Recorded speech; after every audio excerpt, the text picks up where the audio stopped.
gran saludo a cada uno de ustedes. Como siempre, es un privilegio el poder estudiar y el poder traer el mensaje de la palabra de Dios. Y obviamente, gracias a ustedes que me acompañan semana tras semana. Es una gran oportunidad que cada uno de nosotros tenemos el de estudiar el mensaje de la palabra, y recuerde que esta nos transforme, que esta nos lleve a ser mejores cristianos. Bueno, vamos a ir al libro de los Efesios. Vamos a leer el capítulo 2, versículos del 1 al 10. Y leo yo de la Biblia de las Américas este pasaje que dice así: y Él os dio vida a ustedes, que estaban muertos en sus delitos y pecados, en los cuales anduvieron en otro tiempo, según la corriente de este mundo, conforme al príncipe de la potestad del aire, el espíritu que ahora opera en los hijos de desobediencia. Entre ellos también todos nosotros en otro tiempo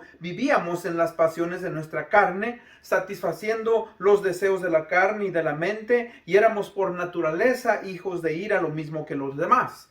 Pero Dios, que es rico en misericordia, por causa del gran amor con que nos amó, aun cuando estábamos muertos en nuestros delitos, nos dio vida juntamente con Cristo. Por gracia ustedes son salvos. Y con Él nos resucitó, y con Él nos sentó en los lugares celestiales en Cristo Jesús, a fin de poder mostrar en los siglos venideros las sobreabundantes riquezas de su gracia por su bondad para con nosotros en Cristo Jesús. Porque por gracia ustedes han sido salvados por medio de la fe, y esto no procede de ustedes, sino que es un don de Dios, no por obras para que nadie se gloríe, porque somos hechura suya, creados en Cristo Jesús, para buenas obras, las cuales Dios preparó de antemano para que anduviésemos en ellas. Señor, bendiga su palabra. Vayamos en oración. Padre, gracias te damos, Señor, en este día por seguir estudiando el mensaje de tu palabra. Gracias, Señor,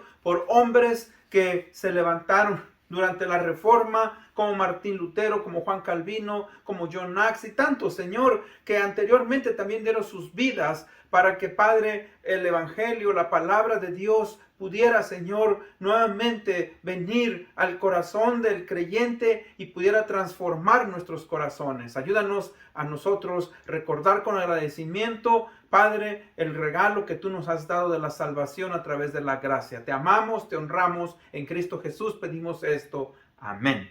Bueno, continuamos con la serie. Si usted recuerda, este sería el tercer estudio, la introducción. La semana pasada vimos, ¿verdad?, las 5 doctrinas de la Reforma Protestante, que fue solamente la Escritura. Hoy vamos a ir, ¿verdad?, a las 5 doctrinas de la Reforma Protestante, solo la gracia de Dios o solamente por gracia. Esta es, ¿verdad?, otra de las enseñanzas fundamentales de los reformadores. Usted sabe que cada año, aproximadamente el último día del mes de octubre, se celebra, ¿verdad?, las doctrinas de la Reforma Protestante, o el comienzo de la Reforma que vino con Martín Lutero cuando él fue a la universidad, a la Catedral de Wittenberg, y clavó sus 95 tesis yendo en contra de lo que la Iglesia Católica enseñaba. Ahora, vemos pues que, tristemente, la Iglesia Católica Romana por aproximadamente un siglo tuvo dominio sobre la vida espiritual de los feligreses de ese tiempo. No se permitía que la gente pudiera estudiar, tener una Biblia. Mucha gente no podía leer, no tenían la facilidad de poder conseguir un libro. Hoy nosotros tenemos la oportunidad y el privilegio de poder tener en nuestras casas, ¿verdad?, muchas versiones. Ahora, la Iglesia Católica, como dije, había caído en un oscurantismo terrible. Se vendía el papado, se vendía el sacerdocio, se vendía la salvación por medio de bulas o indulgencias. Y gracias a que Martín Lutero se rebeló y dijo, ¿verdad?, que él no creía en los concilios, en los papas, en la doctrina, y basó su doctrina en la palabra de Dios, vino pues un cambio en la manera teológica de poder interpretar y poder ver la vida a través de la palabra de Dios, a través de la gracia, a través del Señor Jesucristo. Vinieron pues estos hombres a traer una transformación, una revolución teológica que trajo un gran beneficio a toda Europa y como consecuencia a América, como consecuencia, ¿verdad?, a África, a Asia y todos los continentes. Hoy vamos a enfocarnos en la segunda doctrina, que sería solo la gracia de Dios. Solo gratia, solo por gracia. O sea que esto quiere decir que uno, ¿verdad?, tiene que tener cuidado entre el creer, ¿verdad?, que uno puede merecer la salvación. Gracia sobre mérito. Esto algo que todos nosotros, los seres humanos, tenemos que tener cuidado. Y le digo eso porque muchas veces nosotros creemos que para poder obtener la salvación tenemos que hacer algo, tenemos que ser buenas personas, tenemos que dar dinero, tenemos que hacer cosas que obviamente, ser religiosos, pertenecer a cierta denominación religiosa, etcétera, pero tenemos que ir más allá y entender que ese es un regalo que viene directamente de Dios, solamente por gracia. Ahora, la definición, ¿qué es la gracia? Bueno, recuerde usted que la gracia es un don o un regalo inmerecido por parte de Dios. Este es expresado por medio de las acciones divinas, las acciones de Dios, al Él extender su misericordia, benignidad y salvación al ser humano sin que éste lo merezca. O sea que siempre debemos de tener en claro como creyentes, y si usted está buscando de Dios, que la obra y la acción de Dios viene de Él hacia nosotros y que no hay ningún mérito en el ser humano en que usted y yo, ¿verdad?, seamos salvos. De hecho, ahí nos dice en el pasaje de Efesios 2:4, dice, pero Dios, que es rico en misericordias, por causa del gran amor con que nos amó, aun cuando estábamos muertos en nuestros delitos, nos dio vida juntamente con Cristo, y por gracia ustedes han sido salvados. O sea, estábamos en un estado de perdición, estábamos muertos en nuestros delitos y pecados, que eso lo explicaré más tarde, pero Dios dice con su amor y su misericordia nos eligió. Y quiero que usted entienda esto de una manera en la cual, fíjese, es como cuando la historia que usted ha escuchado en cuanto a cómo viene a ser una persona, un niño, una niña adoptada. Yo leía esta historia y me fascinó porque fíjese que estas personas estaban buscando adoptar a una pequeña criatura, una niña, un niño o una niña, pero que fuera bebé. Y fueron a un orfelinato, fueron a un lugar donde ellos podían adoptarlo. Y bueno, la situación es que ellos entonces llegaron al lugar y había una niña ya de unos 7, 8 años, que esa niña no tenía el cuidado de los padres, esa niña no tenía, ¿verdad?, quien le ayudara, no tenía a nadie que le interesara. Esa niña estaba totalmente, ¿verdad?, sin atención, debía de haber pesado tal vez unos 25 kilos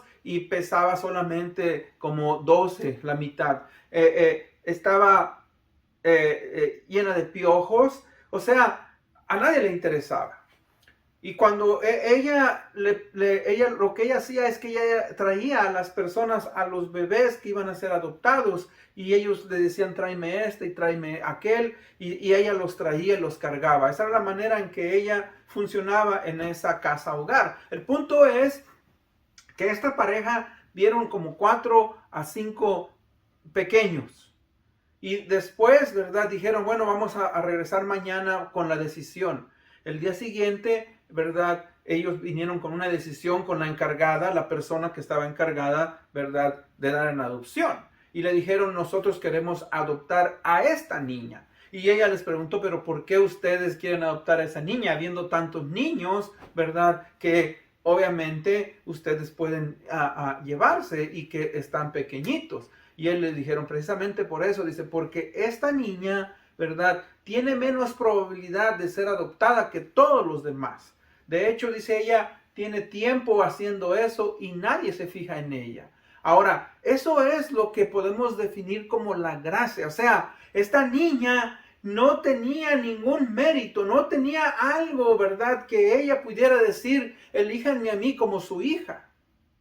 Pero la misericordia y el amor de estas personas pusieron sus ojos en ella para que ella fuera adoptada y fuera llevada, ¿verdad?, a un hogar y pudiera crecer en ese hogar como la hija de estas personas. Y ese concepto es el mismo. Usted y yo no merecemos, ¿verdad?, la salvación. No merecemos el ser salvos, rescatados de la perdición eterna. ¿Por qué? Porque estábamos muertos en nuestros delitos y pecados. En nuestra naturaleza pecadora nos separa de Dios. Pero Dios dice que con su gran amor y su misericordia con que nos amó, aun cuando estábamos muertos en nuestros delitos y pecados, nos dio vida juntamente con Cristo. Y eso es, ¿me entiende?, lo que nosotros vamos a estudiar, y es lo que se llama, ¿verdad?, por gracia sobre mérito, al revés. O sea, no hay ningún mérito en que nosotros podamos ser salvos, sino es la gracia, lo que Dios ve y nos elige en nosotros, aunque no lo merecemos, pero Él nos llama. Ahora, vamos a ver algunas de las definiciones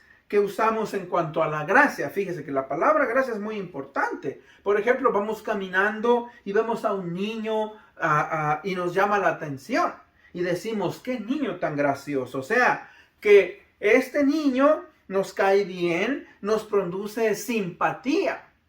Aunque nosotros no lo conocemos, no es nuestro hijo, no es nuestro pariente, pero, ¿verdad?, hay algo que nos atrae. Decimos, vamos a comer, demos gracias, ¿sí? Se agradece a Dios por los alimentos que Él nos provee y que no merecemos. Decimos, cuando alguien le da un favor a nuestros hijos o a alguien, le decimos, ya diste las gracias. Fíjese que se agradece a alguien porque uno recibió algo que no merecíamos. Puede ser un dulce, puede ser un juguete, etc. También usamos la palabra, soy un desgraciado. Y cuando usamos esa palabra, es que estamos pasando por momentos muy difíciles y no vemos, fíjese, el favor de alguien en nuestra vida. O decimos, qué desgracia. Nos lamentamos por algún hecho grave que ha ocurrido y que no hubo ninguna intervención favorable a nosotros. Y también usamos la palabra a alguien, ¿verdad? Eres un desgraciado. Y cuando decimos esa palabra, se dice de una persona por su maldad que no tuvo misericordia al haber hecho daño a alguien. Y no solamente eso, pero decimos, no mereces el perdón. Y Dios obviamente es diferente. Esas son unas maneras en que nosotros usamos la palabra gracia. Ahora, uno de los problemas de nosotros, los seres humanos, es que queremos llegar a Dios, buscamos de Dios, pero lo hacemos a través de nuestros propios actos o queremos hacerlo a través de nuestros propios méritos. Y eso obviamente puede ser a través de la religión, de las buenas obras, de dar dinero, a través, ¿verdad?, de querer portarnos bien. Queremos merecerlo, pero solamente la palabra de Dios nos enseña, ¿verdad?, que esto no es así. Por eso se dice que es la gracia sobre el mérito. Fíjese que por eso Martín Lutero se levantó. Por eso Martín Lutero clavó sus 95 tesis en contra de la doctrina de la Iglesia Católica Romana. ¿Por qué? ¿Verdad? Porque en el cristianismo evangélico, el catolicismo romano, la gracia es algo que un hombre puede obtener. Ahora, yo se lo digo porque eso está en el Catecismo de la Iglesia Católica, en el párrafo 2010, 2017, que esta gracia es infundada dentro del alma del individuo, lo cual permite a la persona realizar buenas obras que le hacen merecedora de la salvación. Catecismo de la Iglesia Católica Romana, ¿verdad? Párrafos 2010, 2017. Entonces, fíjese que tenemos que tener cuidado. Ahora, vamos entonces para eso entrar al punto número 1. El punto número 1 es, ¿qué necesita uno para poder entender entonces la doctrina de la gracia? ¿Por qué nosotros debemos, verdad, de confiar en la gracia de Dios? Ahora, cuando menos hay dos cosas que debemos de entender dentro de la doctrina de la gracia: la soberanía de Dios y la absoluta pecaminosidad del ser humano o del hombre. Fíjese que es importante entender estas doctrinas. ¿Por qué? Porque si no atribuimos mérito a nuestra salvación, o sea, podemos ser salvos a través del esfuerzo propio, a través de la fe en una religión, a través de la voluntad del ser humano, y no es así. Primeramente, entonces, fíjese, tenemos que entender o reconocer que la salvación solamente le pertenece a Dios. La salvación solamente proviene de Dios. En Efesios 2:1 nos dice, y Él os dio vida a vosotros cuando estabais muertos en vuestros delitos y pecados.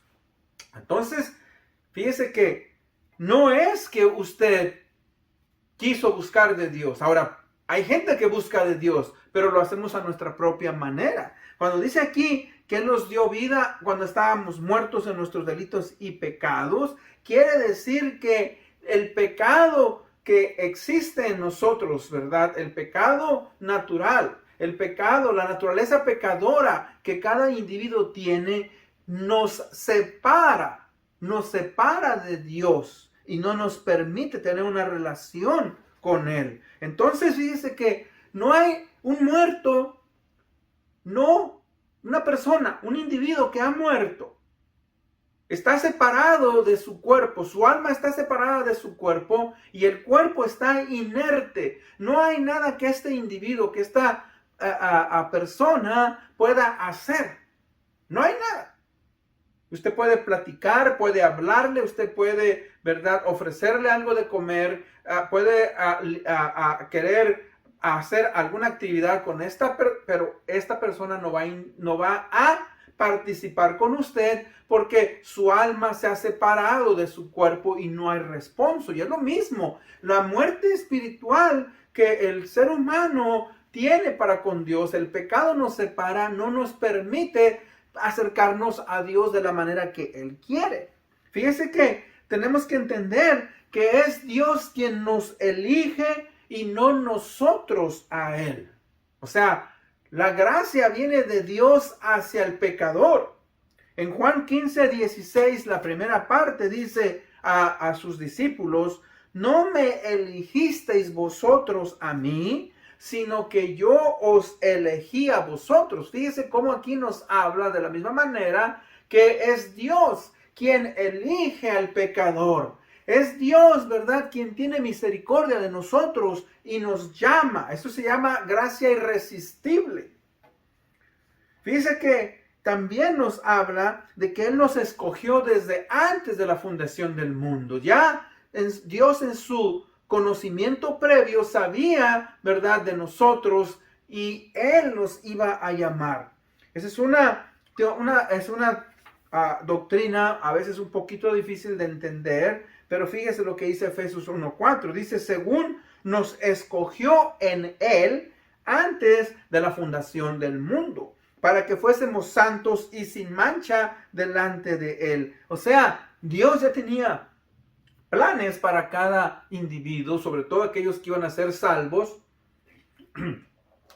y a su debido tiempo Él nos iba a llamar. Ahora, Él nos llama a través, ¿verdad?, de su Espíritu Santo, nos llama a través del Evangelio, nos llama a través de nuestra conciencia y nos atrae. Ahora, por eso la palabra de Dios es tan poderosa, porque cuando es predicada, cuando es enseñada, ¿verdad?, el individuo es atraído a Dios.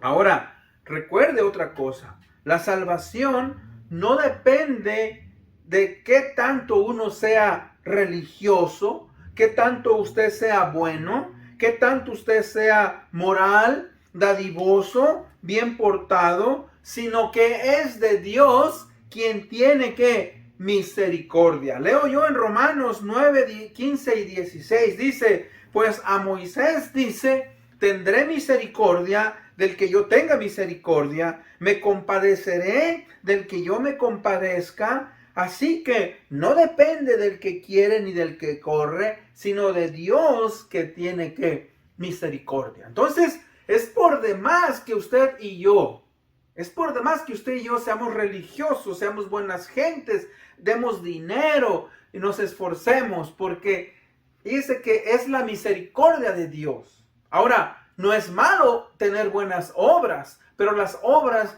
no nos sirven para la salvación, como vamos a ver un poquito más adelante. Porque dice, por gracia sois salvos por medio de la fe, y esto no es de vosotros, pues es un don de Dios, no por obras, para que nadie se gloríe, fíjese, para que no nos hinchemos, para que no nos inflemos, ¿verdad? Y yo le digo eso por experiencia, porque muchas veces cuando hacemos buenas obras, usted ayuda a alguien, fíjese que inmediatamente hay algo en nuestra persona que nos hace sentir, ¿verdad?, que somos buenas personas. Nos sentimos tan cómodos, nos sentimos, ¿verdad?, que somos las grandes personas, pero fíjese que nuestra motivación determina si realmente eso está bien o está mal.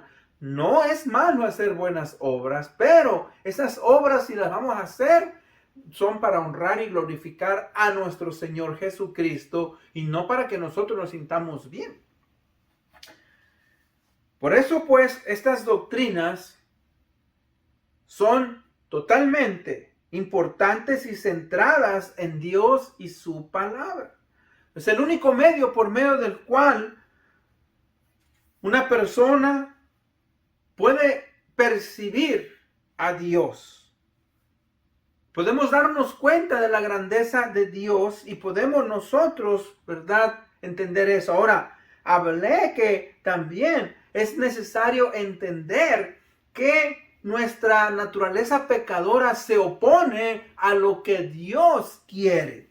Fíjese que mientras una persona no entienda y reconozca que tiene una naturaleza pecadora y que uno se encuentra o se encontraba en un estado en el cual no había esperanza, uno está perdido. Por eso este pasaje es tan importante. Dice, pues Él nos dio vida a vosotros cuando estabais muertos en vuestros delitos y pecados.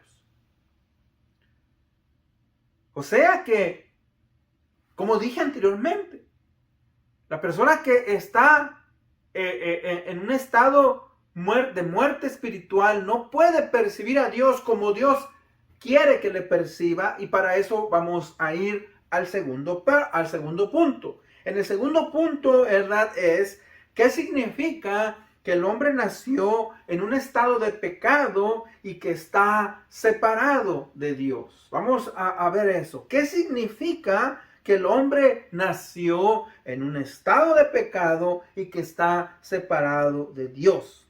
Hablamos de lo que se llama la muerte, ¿verdad? Muerte. Ahora, vamos a ver tres tipos de muerte. Tenemos la muerte física, tenemos la muerte espiritual y tenemos la muerte eterna. O sea, antes de nacer de nuevo, antes de que una persona sea regenerada por medio del Espíritu Santo, el hombre, la persona, la mujer, el hombre vive una vida de muerte. Estaban muertos. Ahora, tal vez usted se va a hacer la pregunta. Dice, ¿cómo puede una persona estar vivo y sin embargo estar muerto? ¿Verdad? Es lo que podríamos llamar un zombie. Un zombie que obviamente no existen, lo vemos en las películas. Un zombie es una persona, ¿verdad?, que anda vagando y que en cierta manera para poder caminar tiene que tener vida. Pero bueno, en este mundo en el cual nosotros vivimos existen muchos zombies, pero cuando digo zombies son personas que están vivos pero en cuanto a las cosas espirituales están muertos.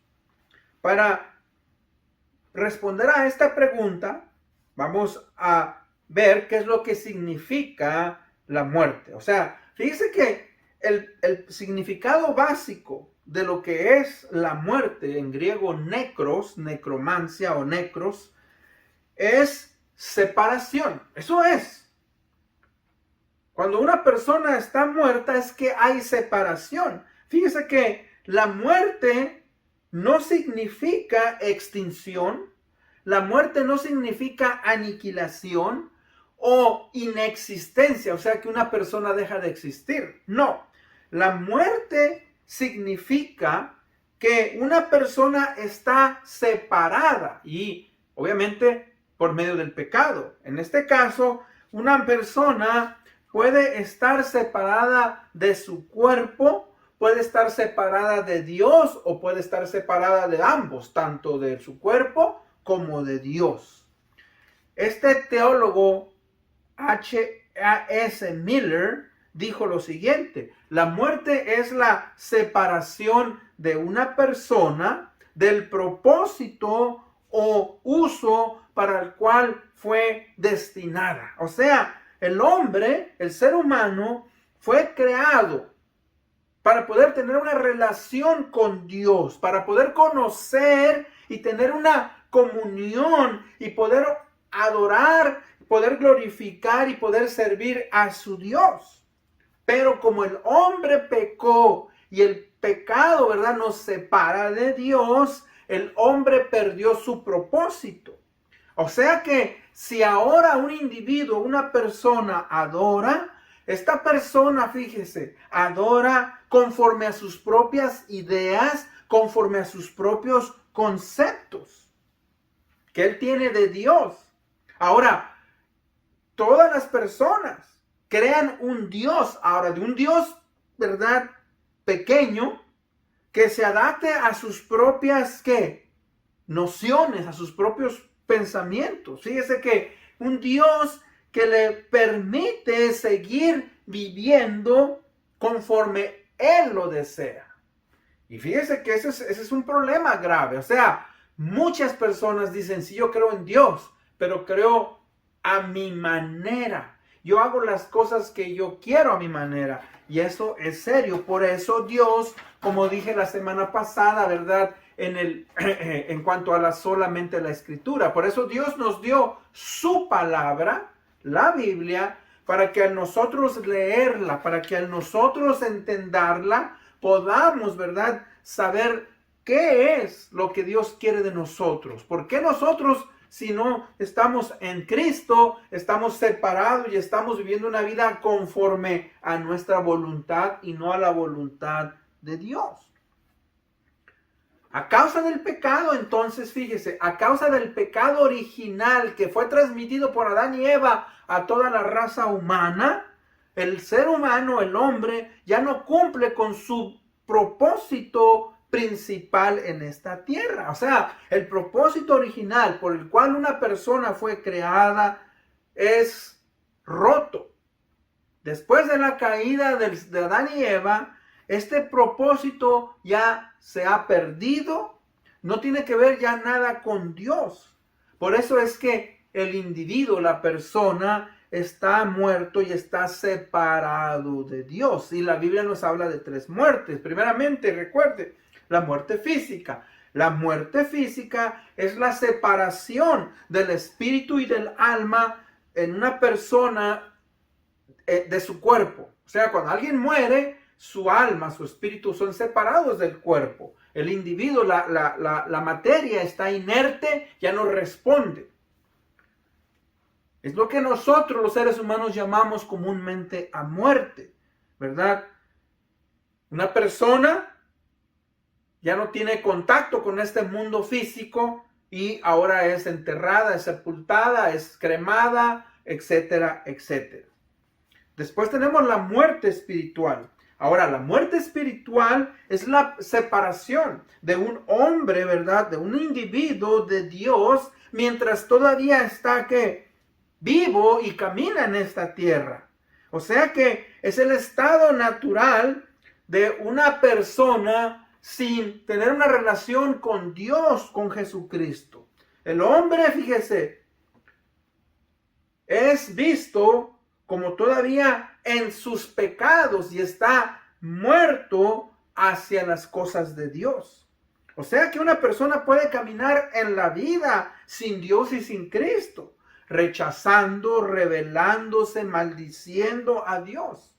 El hombre está espiritualmente separado de Dios, está muerto a las cosas de Dios.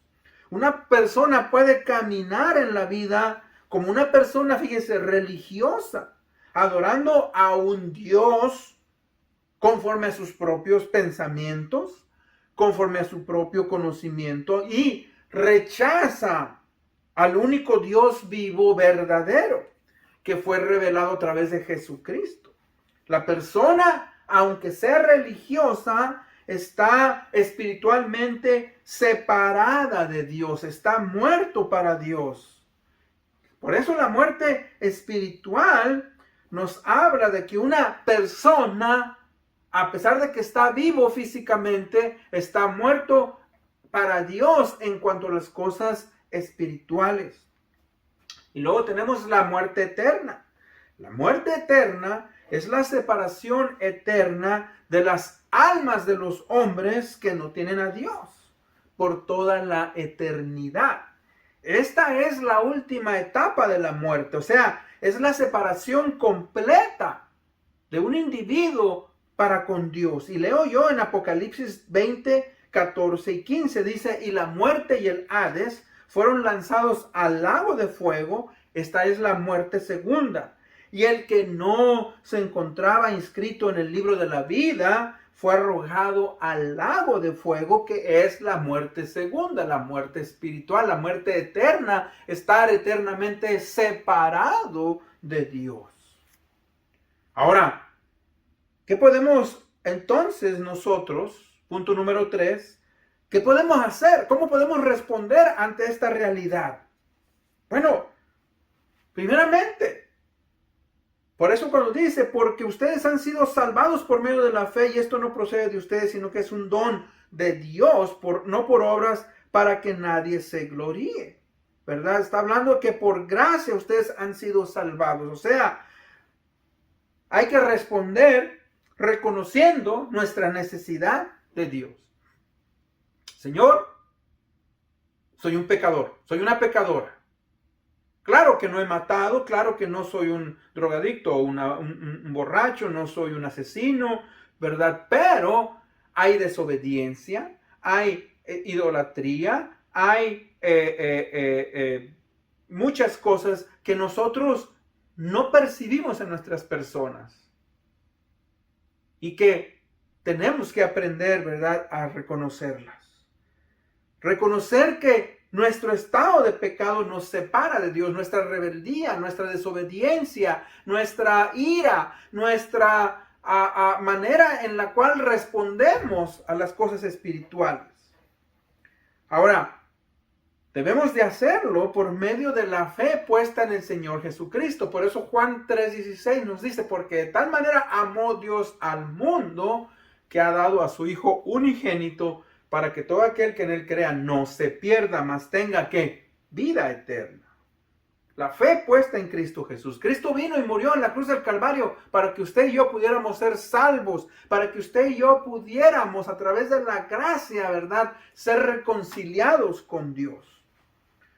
Y recordar que no hay nada que uno pueda hacer para salvarse a sí mismo. ¿Por qué? Porque el muerto no puede hacer nada. Daba un ejemplo. Cuando una persona, ¿verdad?, está inconsciente en la salón de emergencias, en un hospital, y su corazón se para, no hay nada que esta persona pueda hacer para resucitarse a sí mismo. Pero los que están afuera tienen, ¿verdad?, unos electrodos que le ponen en el pecho, y eso hace, ¿verdad?, que el corazón nuevamente agarre impulso. Ahora, si nadie le pone esos electrodos, la persona está apartada de este mundo, está separada de este mundo. Y eso es lo que nos dice aquí, ¿verdad? Que el hombre, la persona, ¿verdad? Que está muerta espiritualmente no puede hacer nada por sí mismo si Dios no viene y trabaja en nuestras vidas. Por eso es que esta doctrina, ¿verdad? De salvación por gracia solamente es tan importante. Y en conclusión, la salvación es un regalo, es un don gratuito de Dios. O sea, es solamente a través de la gracia que el hombre es salvo. Dios nos elige, no porque nosotros, ¿verdad?, tenemos dinero, no porque somos estudiados, no porque somos guapos o guapas, no porque tenemos una posición en la sociedad, no porque tenemos mucho conocimiento, no porque somos jóvenes o viejos. Nada de eso nos puede dar mérito. O porque seamos aún hijos de religiosos, o porque seamos muy religiosos y nosotros todos los días, ¿verdad?, vamos a hacer nuestras actividades religiosas. No, es un regalo inmerecido de Dios. La salvación no puede ser ganada, no puedes obrar o merecerla.